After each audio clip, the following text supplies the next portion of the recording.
Tonight, Buckingham Palace announcing King Charles III has been diagnosed with a form of cancer. Just a week after the 75-year-old monarch was released from a London hospital following a routine prostate procedure. In good spirits, walking out, waving to the crowd with wife Queen Camilla by his side.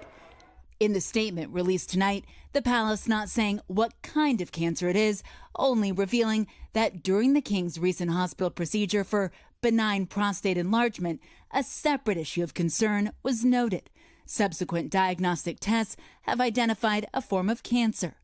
According to Buckingham Palace, Charles began outpatient treatment today in London. So the king actually, by disclosing some of those personal details about his prostate issues just recently, was in some ways breaking with tradition. The Queen was certainly much more private about her health.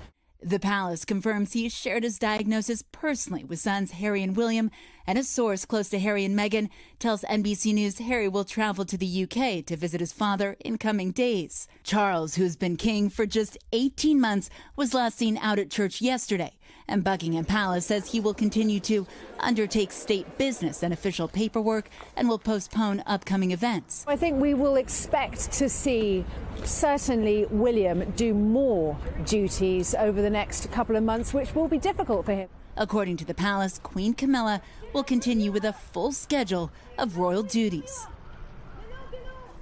And Molly, we just heard Prince William will likely take on more engagements. What more do we know?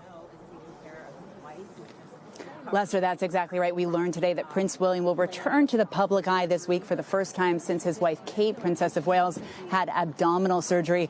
And really, with King Charles out of the public eye for the next couple of weeks, the burden of royal duties will fall to Prince William. Thanks for watching. Stay updated about breaking news and top stories on the NBC News app or follow us on social media.